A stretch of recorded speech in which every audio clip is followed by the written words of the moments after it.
Welcome. Thank you so much for coming to tonight's performance. My name is Carrie Mushler. I'm the artistic director of Mixtape Recital Series. I founded this little concert company that could back in 2018 in an effort to produce unique song recitals like the one that you're going to hear this evening. It's really my honor because artists apply to my programs and my competition with their dream projects, and then I do anything to make them happen, move heaven and earth, to build a space where classical singers feel like they are heard, because it's a very difficult career to be in, and we rarely get to create our own opportunities from scratch. So tonight I'm very thrilled to present Leslie Jacobson Kaye, looking radiant beside me, and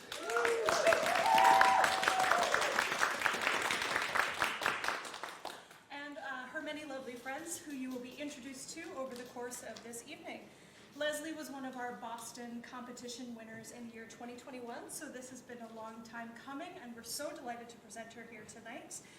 This concert will be recorded, as you may have noticed, by our friends at Weston Media Center, who have been so kind to help us out this evening. So please make sure that your cell phones are off. Please, please, please. Please, please, please. Thank you. As you can see from your concert program tonight, this will appear in a few different parts. You'll hear the bulk of the singing and the artistry first.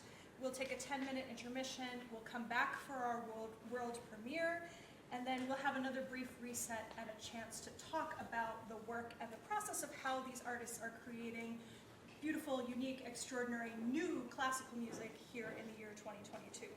So thanks so much for coming. Also, we are accepting donations tonight for Family Promise Metro West, which offers shelter and services for unhoused people right in our neighborhood, right here, especially women and families. And as we know, the holidays are coming up and winter's coming. So if you can please give generously, we will be very, very grateful for your support. There's information about that in your program. But most importantly, tonight, let's welcome Leslie.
Excited to see everybody.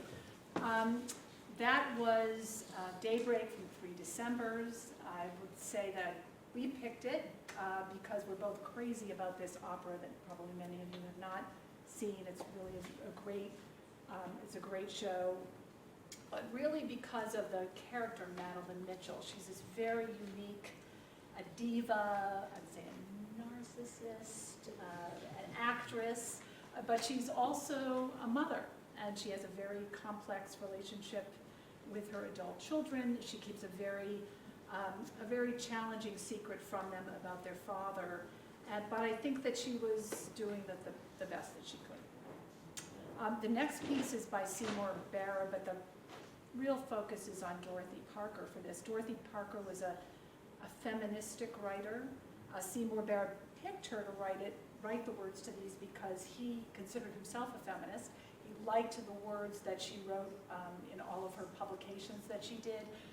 But mostly she was a witty person. He liked the fact that she was witty and not overly dramatic, and spoke to the voice of women in a way that was, it helped women, I think, feel heard during the 1950s, but at the same time it wasn't offensive to men, and it was tolerable for them in a concert.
Folks, I cannot wait.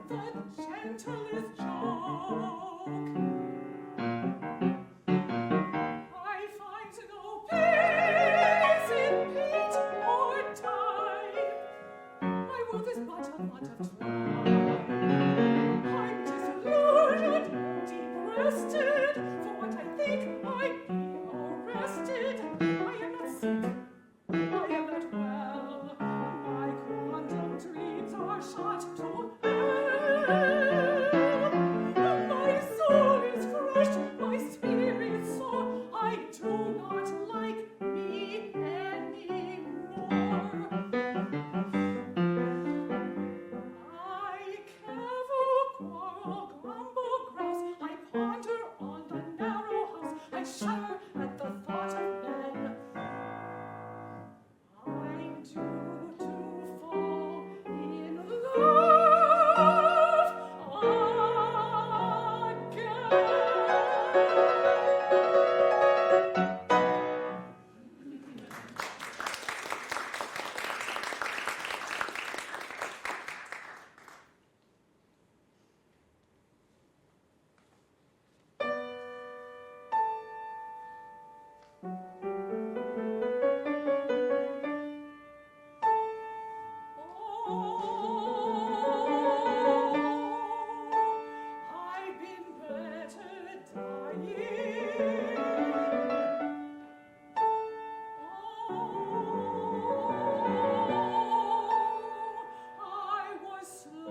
was a way I had to do my best to please and change with every passing lad to suit his theory.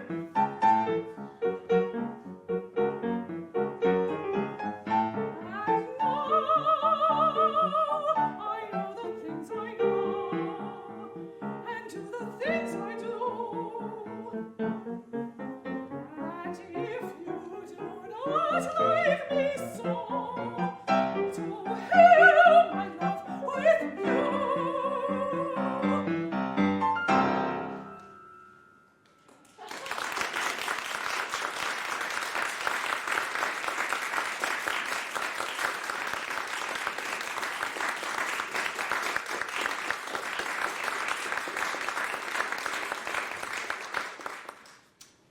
So Carrie Jacobs-Bond wrote the words and the music to the next piece. She actually, 1 year before she wrote this piece in 1910, she started the first female-owned music publishing company. Carrie Jacobs-Bond and Son, it was called. And I'm guessing she was an incredibly busy lady because this is the shortest set of music you will ever hear.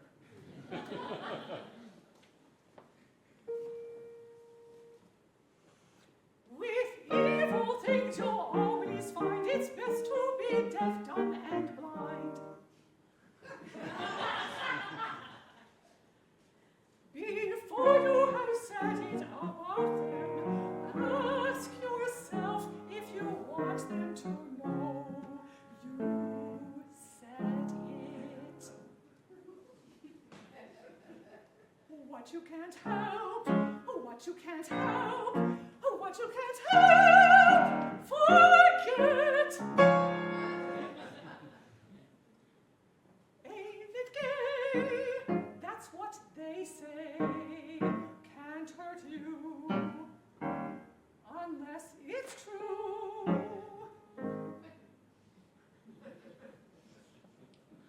Success never comes to the sleeping.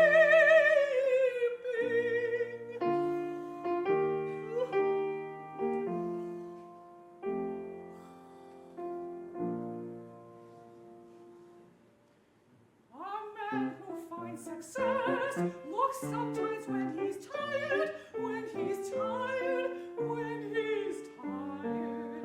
Looks sometimes when he's tired. Opportunity may knock often, but it's better to answer the first rap. A lucky fellow gets up at 5 a.m. and generally works till 10 p.m. But the other fellow, not quite so lucky, works hard just now and then.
always seems to be in the news.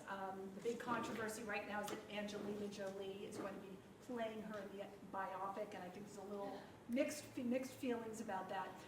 But this is about the master classes she did. She pulled herself out of the limelight in about, it was 1965, to work on her voice. So she kept herself kind of quiet, and then in 1971 she was asked by the Juilliard School to do a set of 24 master classes. And what happened from there is that Terrence McNally wrote a Broadway show some of you may have heard of called Masterclass.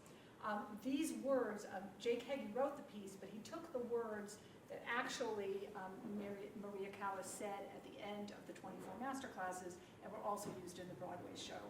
She was a very complicated lady, that's for sure, a great, wonderful, complex diva, supposedly was her greatest critic. And this piece I really think of as her way of sort of explaining why she was very cruel in some cases to some of the singers in the master class.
advice I ask is that you sing properly and honestly.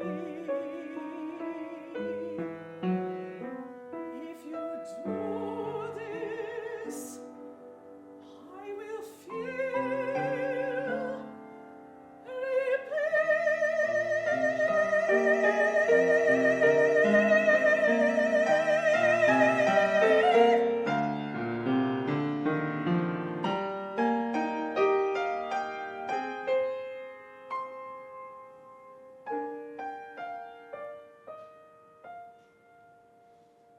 well, that's that.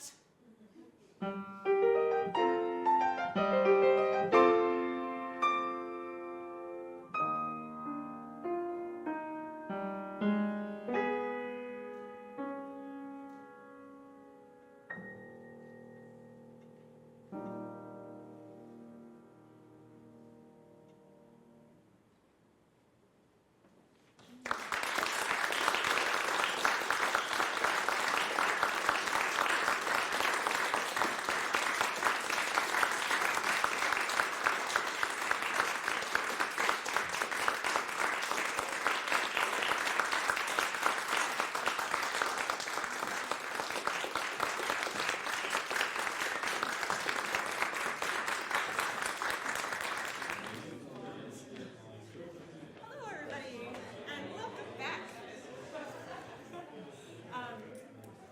I hope you grabbed a lovely dessert because good stuff is coming your way.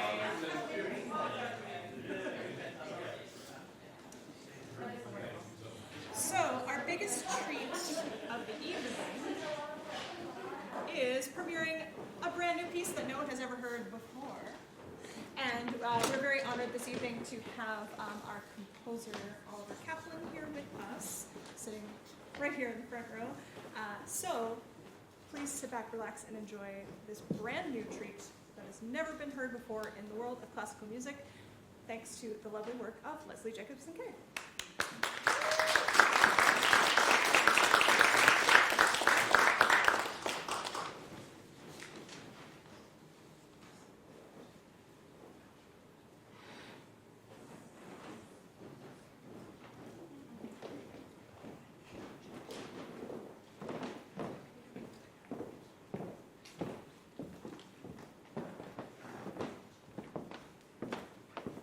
We have a very special guest with us tonight, Ruth Kessler, who is the poet who wrote these wonderful words. We also have Oliver Kaplan, who is the composer, with us tonight too. Very lucky to have him here. And Eli Cater, who's also joining us on cello. And Tim, obviously my partner here for the evening. Ruth has agreed to come up and read the words for us before we share the piece with you.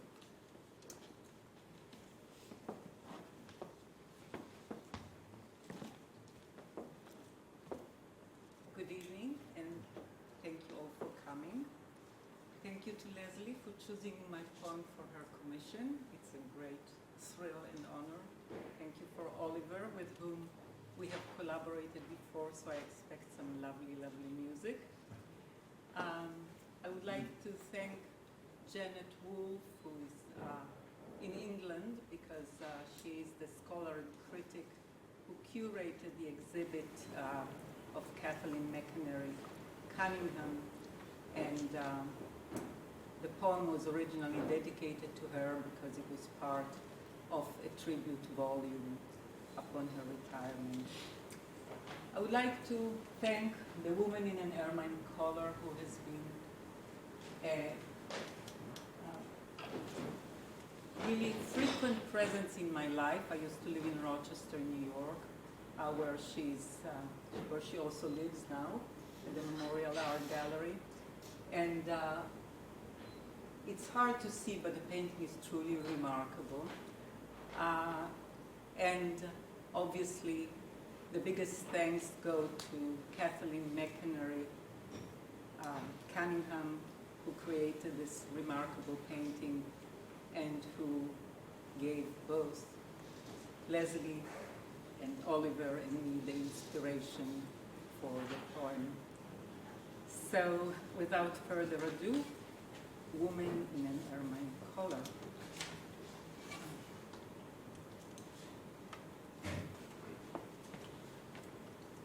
Woman in an Ermine Collar, after Kathleen McInerney Cunningham. And by the way, you have the text in your program if you want to follow. Perhaps doubt has painted the darkness around you, that ermine and lace still corseting you in your age, but the looming lamp of your face, in your eyes a wistful resolve, and ahead a door, a desire, a distance to enter. In your bag you have already packed contradictions, questions, impatience. One hand on the hip in defiance, your gaze sailing toward a different horizon. Along its seam, vernal voyages bloom. Black-hatted, buckle-shod pilgrim, in a moment you will leave hesitations behind, board some train for the new, pounce on life as you must. We are here on the platform, the extras, watching. Already you are leaving, breaking away to follow no road signs to the uncharted chances churning around you. Towering traveler, what road will you take? Will you ever look back? Who are you?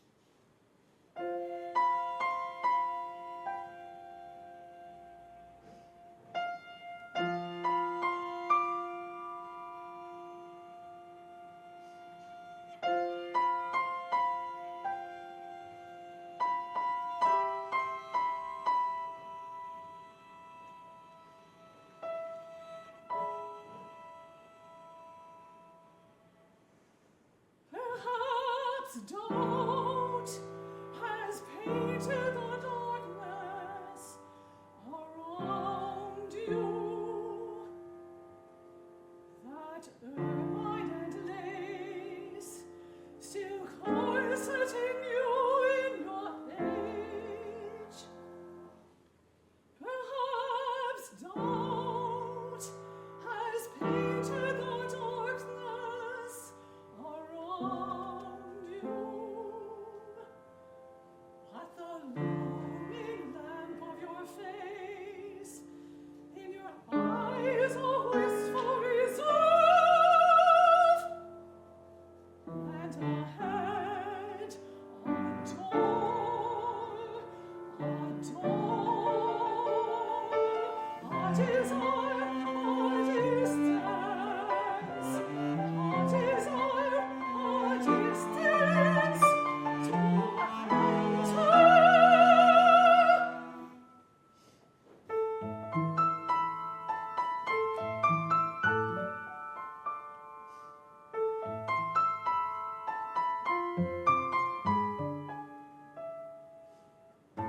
In your bag you have already packed contradictions, questions, impatience.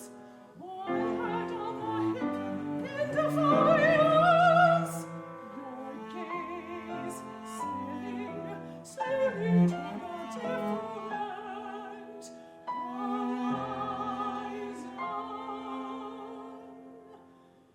Along its seam, fertile voyages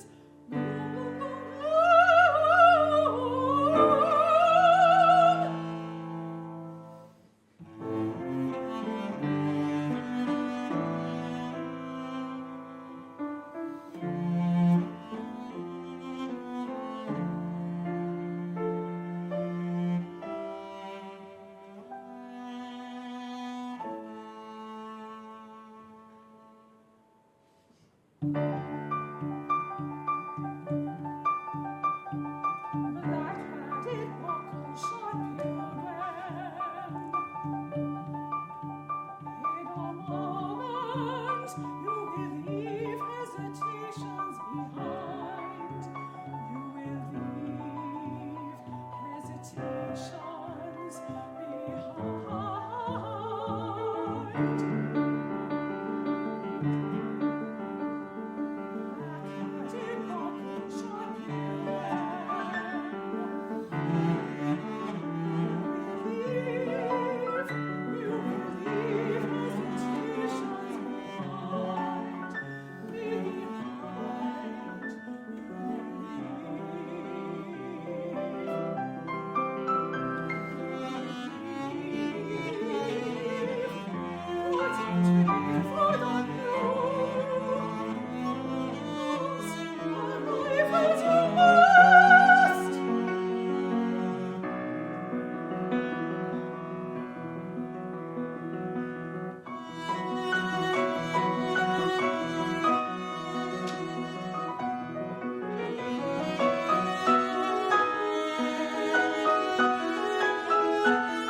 conversation is just to bring you into the artistic process a little bit. We tend to think of classical music as something old and esoteric, and I promise that it is neither, since many of you know these lovely artists who are sitting here with me tonight. It is active, it is new, it is happening right in your backyard. We walk among you. So, to get us started, first, Leslie, I wanted to ask, what was your drive to commission a piece in the first place, and why these particular? Great question. I had always sort of thought that I'd heard of people commissioning. It was something that I thought was out of reach. I didn't know how that would work. And then I joined, I was wooed onto the board of Juventus New Music Ensemble that Oliver's the artistic director of, and their whole premise and ethos is about creating, is about commissioning new works of living composers, obviously. And so being on the board of the organization, it made it feel possible, because that just was the living, breathing essence of it. And I thought, ooh, I think I'd like to do something like that. I wonder if that's possible. And I loved Oliver's music, the whole aesthetic of the sweeping lines and the way that he writes. And so I very nervously, I think, sent you an email and said, do you think maybe you could write me a piece? It was that kind of a thing. And Oliver wanted to know what the theme of I was looking for. And then I said, I really wanted to be about strong, complex, interesting women. And he said, I think I know a poet who has a book of poetry that you could look at and see if you could find something. And then it was pretty instantaneous for both of us, opening up the book and seeing this particular, the woman in Ermine Collar, like, that's it, that's the woman, that's the person. And it went from there. And these people, I will say, Tim is a wonderful collaborative pianist who I've been working with for a few years now, so that was a no-brainer. And Oliver obviously brought Ruth. You'll hear more about that. He brought Ruth to the picture, and then Eli we found through another cellist who knew him and recommended him, and we've become. If you hear us giggling off and on, because it's really this is what happens when you're working so deeply on a new piece. You become sort of like a little family. And we're having a lot of fun, and I think it's really exciting.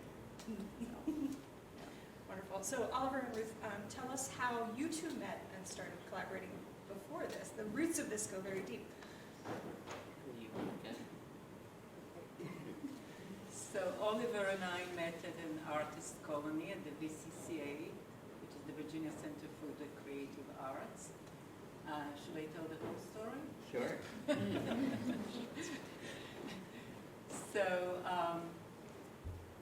Oliver asked me to see some of my work, and I put a few poems in his mailbox and never heard anything from him. So I thought he didn't like them. And then he was about to leave, and I overcame my shyness and I asked him if he found the poems. Then he said no. It turned out that the poems ended up in a different mailbox. So we almost didn't have a collaboration ever.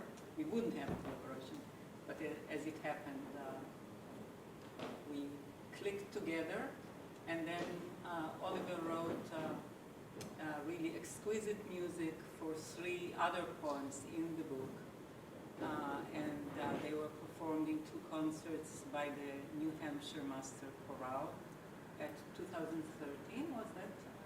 No, 16. 2013, yeah, 16 was that concert.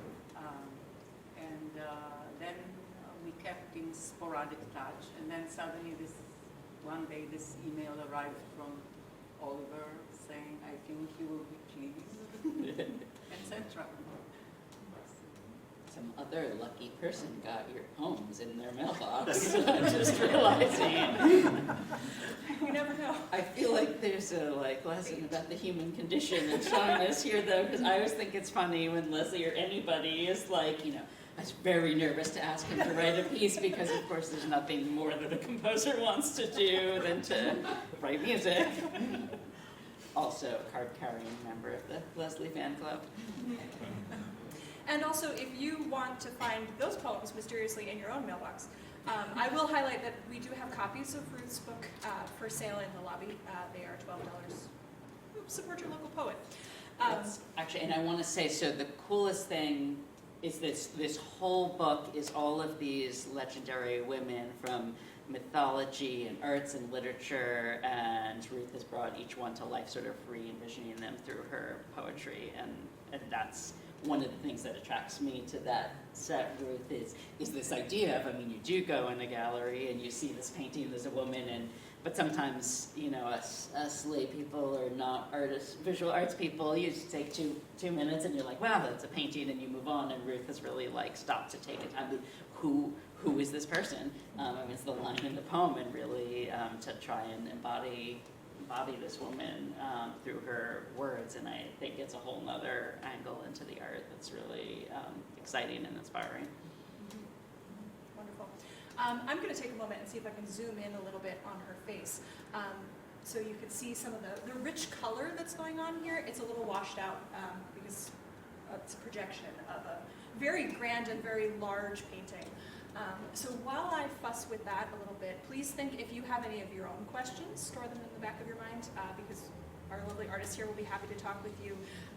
Leslie, I'd love it if you can talk about the full circle pilgrimage of going to see the painting yourself and that encounter in the physical space in Rochester, New York.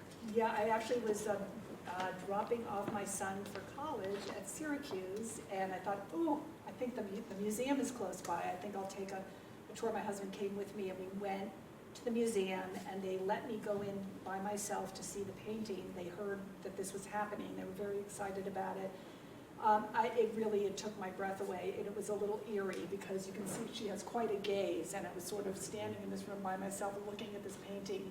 And it is almost that big. I mean, it is bigger than I am. I have a picture of myself next to her. It's a very imposing, very dramatic, and not similar to the other pieces that are there in the museum.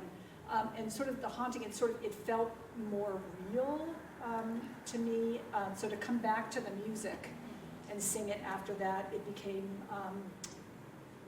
more personal. I felt much more emotionally connected to it. I didn't expect that. I just wanted to see it because I was going to be so close by.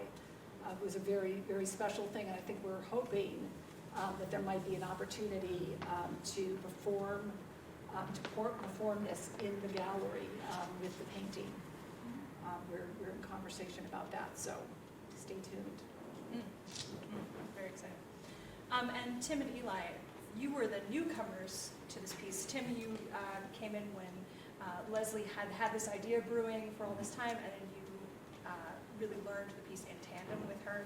It's the job of a collaborative pianist to be really in it the whole time. And Eli, you were our final edition coming in for Avocado Cello. So can you talk about your journey with it and your first impressions? Sure. As a performer, I play lots of music by composers who are no longer alive. And I love that because I get to pour myself into those works, and nobody gets to tell me I'm wrong. But performing music by a living composer is an entirely different and equally exciting experience. It really feels like a collaboration. So right from the beginning, I walk in and I'm thrilled. I get to discover and explore this brand new piece, and the composer's in the room with me. I get to ask questions. I get to get inside of the idea of it and understand a little bit of what Oliver was thinking even before I put my bow to the string and attempt a single note. And that's pretty special. It's something I wish I could do with a Beethoven. I wish I could sit in the room with him and ask him what he was thinking, but I can't, and that's the reality of it. We can get pretty close digging through history, but to have a composer there, that's always a very fun experience. Plus, a composer that writes so beautifully as Oliver does. And to collaborate with musicians of this caliber, it's always a treasure. So. Excellent. I would sort of jump on Eli's point that as performers, like if I'm working through a bunch of Schubert songs, we study the score, and as we learn it and as we perform it, sometimes multiple times, our job is not so much doing everything right, which is what, trying to do everything on the page, but to go the extra step and think, why is there a crescendo here? Why is there a high note on this particular word? Why is there a staccato marking? And the more you do it, the more you get in touch and familiar with a composer's style, you draw your own conclusions and you convince yourself that this is why.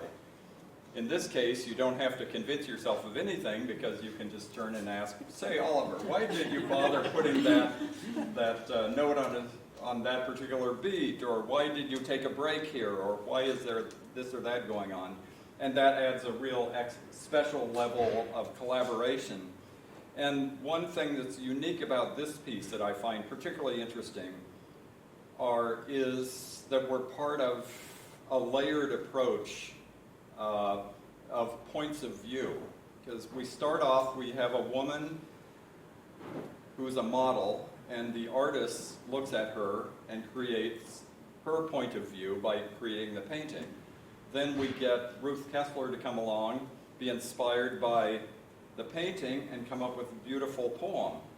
Following that, then we get Oliver coming along, taking that poem and creating another layer, which is fabulous. And then we as performers get together and we put our own point of view to that. And ultimately, I think each layer, it just adds more dimension to the whole thing. And it's fascinating to perform the piece when we have Ruth here, we have Oliver here, and ultimately to share it with you where you can have your own point of view while still understanding all the different points of view that came into it. So I think that's very unique in this case, that it's not just simply a poem that's being set to music.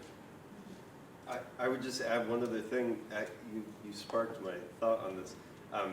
Another major benefit to having a living composer and creating something and commissioning a piece that we just premiered for you guys for the very first time is we added our take on it, and even in the process of creating it, we weren't just given something and then we did it.